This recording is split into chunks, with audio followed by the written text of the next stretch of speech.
Hello students. जो students 12 पास कर चुके हैं या फिर जिन्होंने इस साल एग्ज़ाम दिया है, हर एक स्टूडेंट्स की यही चाहत होती है कि सरकारी वैकेंसीज़ में अप्लाई करे और उन्हें नौकरी मिले। तो अभी इस लॉकडाउन की स्थिति में, क्योंकि लॉकडाउन आगे भी बढ़ सकता है, तो इस स्थिति में कोई एग्ज़ाम वगैरह होने वाले तो है नहीं। तो कम से कम आप अगर अभी इस समय अप्लाई हो रही है, तो अगर आप उन वैकेंसीज़ में अगर आप अप्लाई कर लेंगे तो आपके पास एक अच्छा टाइम होगा। 2-3 महीने ऐसा आपको टाइम मिल जाएगा जिसमें आप अच्छे से सिलेबस को समझ के तैयारी कर पाएंगे। अभी इस स्थिति में बहुत सारे कम ही ऐसे स्टूडेंट होंगे जिनकी नज़र सरकारी वैकेंसीज पर होंगी। इसलिए आपके लिए सबसे ज़रूरी प्राथमिकता ये हो जाती है कि आप सबसे पहले इन वैकेंसीज को समझें। किस चीज़ की वैकेंसी है, क्या वैकेंसी में जॉब है, इन सब सारी चीज़ों को मैं इस वीडियो में आपको बताऊंगा।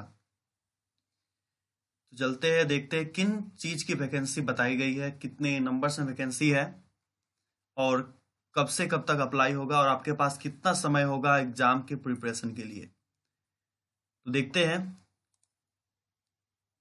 तो मैं आपके लिए अपना डैशबोर्ड खोल रहा हूँ और यहाँ पर आपको मैं सारी चीज़ें बताऊंगा कि किस चीज़ की वैकेंसी यहाँ पर बताई जा रही है। तो मैं इसका एक PDF डाउनलोड कर चुका हूँ, तो मैं इसे खोल करके आपको बताता हूँ सारी डिटेल्स, किस चीज़ का वैकेंसी है, कितना वैकेंसी है, सारी चीज़ों को।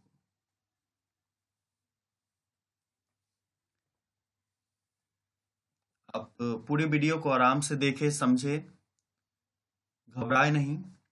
जल्दबाजी दिखाएंगे तो फिर चीज़ें समझ नहीं पाएंगे। आराम से इन चीज़ों को समझे, देखें। मैं आपको सबसे पहले बताऊं कि वैकेंसी जो निकली है दरअसल पॉल्यूशन कंट्रोल बोर्ड का है। पॉल्यूशन कंट्रोल बोर्ड सभी लोग समझ सकते हैं कि प्रदूषण नियंत्रक बोर्ड। दरअसल ये उन चीज़ों पर रिसर्च करता है, पॉल्यूशन के बहुत सारे खबरें जो आप आए दिन सुनते होंगे इसके बारे में। तो इसकी अप्लाई करने की जो डेट है 5 मई से स्टार्ट करी जाएगी और 20 दिन एप्लीकेशन आपको फिल कर पाएंगे। तो टोटल 20 दिन के बाद 25 मई तक आप इसको अप्लाई कर सकते हैं। यहाँ पर जैसा मेंशन किया गया है कि 5 मई 2020 से ऑनलाइन रजिस्ट्रेशन और इसका एप्लीकेशन स्टार्ट होगा। 25 मई तक इसका एप्लीकेशन आप कर पाएंगे। ये दरअसल वेबसाइट जो यहाँ पर बताई जा रही है उसका ईमेल आईडी बताया गया है। तो कैसे किस तरीके से आपको फॉर्म अप्लाई करने हैं ये दरअसल आपको जानना बेहद जरूरी है। वैकेंसी किस किस चीज़ का है ये आप ध्यान देंगे। कुछ वैकेंसीज कुछ अपर लेवल का है, जैसे यहाँ पर साइंटिस्ट ग्रेड B है जिसमें 13 पोस्ट है। आप इन चीज़ को ध्यान ना दें कि पोस्ट काफ़ी कम है। सभी स्टूडेंट इसी चीज़ को देख करके वो नज़रअंदाज कर देते हैं, छोड़ देते हैं और यही गलती होती है जिसका फ़ायदा कुछ स्टूडेंट उठा लेते हैं। ध्यान देनी है आपको। पोस्ट 13 है जिसमें से शेड्यूल कास्ट के लिए 2 वैकेंसी है, शेड्यूल ट्राइब के लिए 1 वैकेंसी है, OBC अगर कोई है तो उनके लिए 3 सीट हैं और अगर कोई वीकर सेक्शन में आते हैं तो उनके लिए भी 3 वैकेंसी है और अगर अनरिजर्व्ड हैं तो 4 वैकेंसीज है। साइंटिस्ट के लिए इस तरीके से बताई गई। पे मैट्रिक्स काफ़ी बेहतर है क्योंकि साइंटिस्ट का है 56,100 से लेकर 1,77,500 तक। एज लिमिट भी है कि आपको 35 वर्ष तक के होने चाहिए। क्या एजुकेशन क्वालिफिकेशन होंगे तो ये आप इसे भी जांच लें, देख लें, बहुत ही किफ़ायती है। आपके पास बैचलर डिग्री होना चाहिए, किसमें, तो इंजीनियरिंग या टेक्नोलॉजी में होने चाहिए। क्योंकि ये अपर लेवल का वैकेंसी है तो थोड़ा इसमें एजुकेशन जो क्वालिफिकेशन है वो थोड़ा ज़्यादा है। 12, 10 के लिए भी है, मैं आपको नीचे बताऊंगा। पहले इन सब को जान लेते हैं। तो यहाँ पर ये बैचलर डिग्री होनी चाहिए इंजीनियरिंग या टेक्नोलॉजी से। इसके अलावा आप दूसरा पोस्ट देखेंगे जिसका नाम है जूनियर साइंटिफिक असिस्टेंट। इसमें 2 पोस्ट है, एक अनरिजर्व्ड के लिए और एक EWS के लिए, यानी वीकर सेक्शन के लिए। यहाँ पर 2 पोस्ट है, यहाँ पर SC ST OBC वालों के लिए नहीं है। पे स्केल काफ़ी बेहतर है, आप देख सकते हैं 35,400 से 1,12,400। और क्वालिफिकेशन की बात करें तो आपके पास एक डिग्री होनी चाहिए साइंस, वो भी 4 साल एक्सपीरियंस के साथ होनी चाहिए। अगर है तो आप अप्लाई कर पाएंगे। इसी तरह सीनियर टेक्नीशियन का वैकेंसी है, इसमें भी OBC और अनरिजर्व के लिए पोस्ट बस है। इसका जो क्वालिफिकेशन है ये भी डिप्लोमा होना चाहिए इंस्ट्रूमेंटेशन में या फिर इलेक्ट्रॉनिक में होने चाहिए। अब यहाँ पर आपके सभी के लिए खास वैकेंसी है जो है डेटा एंट्री ऑपरेटर का, ग्रेड 2 है। इसमें 2 पोस्ट है, ये 12 वाले के लिए खास है, आप ध्यान से समझेंगे। OBC वालों के लिए 1 पोस्ट है और अनरिजर्व्ड वाले के लिए 1 पोस्ट है। यहाँ पर अगर कोई किसी प्रकार का डिजेबिलिटी है उनमें तो भी कर पाएंगे, कोई दिक्कत नहीं है। इसका पे स्केल काफ़ी अच्छा है, 25,500 से 81,100 तक, और एज 25 तक होना चाहिए, 18 से 25 तक। एजुकेशनल क्वालिफिकेशन आपके कम से कम आप 12 पास होने चाहिए।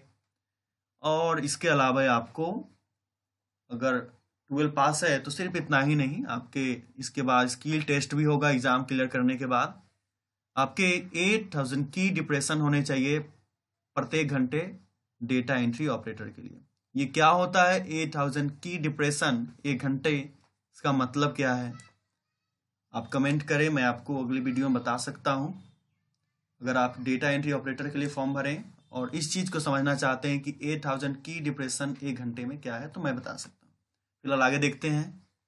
आगे जूनियर टेक्नीशियन का पोस्ट है, यहाँ भी 2 पोस्ट है और क्वालिफिकेशन यहाँ भी देखिए ITI वाले के लिए सुनहरा अवसर है। 2 पोस्ट है, ये ना देखें कि 2 पोस्ट है, बहुत ही कम पोस्ट है। यही चीज़ हर कोई बच्चा देखेगा और आप भी यही चीज़ देखोगे, इसलिए ध्यान देने की बात है। ये खास पोस्ट है साइंस वालों के लिए, जिन्होंने साइंस सब्जेक्ट से 12 पास करा है तो उनके लिए जूनियर लेबोरेटरी असिस्टेंट का पोस्ट है, 12 पास होने चाहिए साइंस सब्जेक्ट से। तो ये काफ़ी बेहतर पोस्ट है। यहाँ पर शेड्यूल कास्ट के लिए 1, OBC के लिए 1, अनरिजर्व के लिए 2, EWS के लिए 3 पोस्ट है। EWS भी अगर समझ में नहीं आया तो आप कमेंट करिए, मैं बता दूंगा EWS क्या है और कैसे EWS से फॉर्म भरेंगे। पे स्केल तो देख ही सकते हैं कितना अच्छा है, तो पहले एग्जाम क्लियर करें फिर पे स्केल देखें।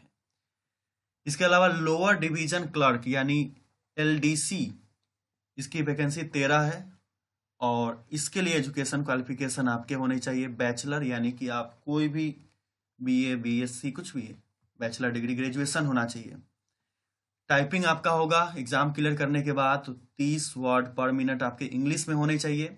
अगर आपकी अच्छी है तो इंग्लिश में आप 1 मिनट में 30 वर्ड टाइप करने होते हैं। जैसे यहाँ टाइपिंग लिखा है, 1 वर्ड हुआ, स्पीड दूसरा वर्ड हुआ, OF और तीसरा वर्ड हुआ। ऐसे ही आपको 30 वर्ड 1 मिनट में टाइप करना होगा इंग्लिश में, अगर आप इंग्लिश में अच्छे हैं तो।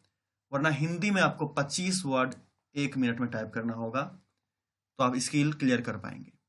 इसके बाद MTS की वैकेंसी है, MTS के 3 पोस्ट है और इसमें आपको कम से कम 10 पास होना चाहिए। तो 10 वाले के लिए भी यहाँ पर वैकेंसी है, पोस्ट में काफ़ी अच्छा यहाँ पर पे स्केल है, तो आप इसे भी कर सकते हैं। इसके अलावा जनरल इंस्ट्रक्शन कुछ नीचे दिए गए हैं। इसका तो इतनी सारी पोस्ट थी, ये सब पोस्ट यहाँ पर एक शॉर्ट में बताया गया है। आप वीडियो देखने के बाद अगर आपकी इच्छा हो मैं आपको PDF सेंड कर दूंगा, आप PDF में सारी चीज़ें देख पाएंगे। इस तरीके से वैकेंसीज थी। 5 से आपका फॉर्म अप्लाई होगा, तो 5 से अप्लाई करें। कोई परेशानी हो तो आप हमें कमेंट करें किस तरह से अप्लाई करनी है, ये सारी बातें हम आपको बता देंगे। तो उम्मीद है आपको समझ में आया होगा किस तरीके की वैकेंसी है, क्या वैकेंसी है, क्या पोस्ट है, क्या एजुकेशन क्वालिफिकेशन है, कितनी पोस्ट है, सारी बातें आपको समझ में आ चुकी होंगी। तो अपने दोस्तों को बताइए इन सारी बातों को, ताकि वे भी अप्लाई कर सके इस पोस्ट पर। और फिर बेहतर तरीके से तैयारी करने का आपके पास एक अच्छा मौका भी मिलेगा। उम्मीद है सारी बातें समझ में आई होंगी। वीडियो देखने के लिए धन्यवाद। उम्मीद है आप सभी लोग घर पर होंगे, सुरक्षित होंगे।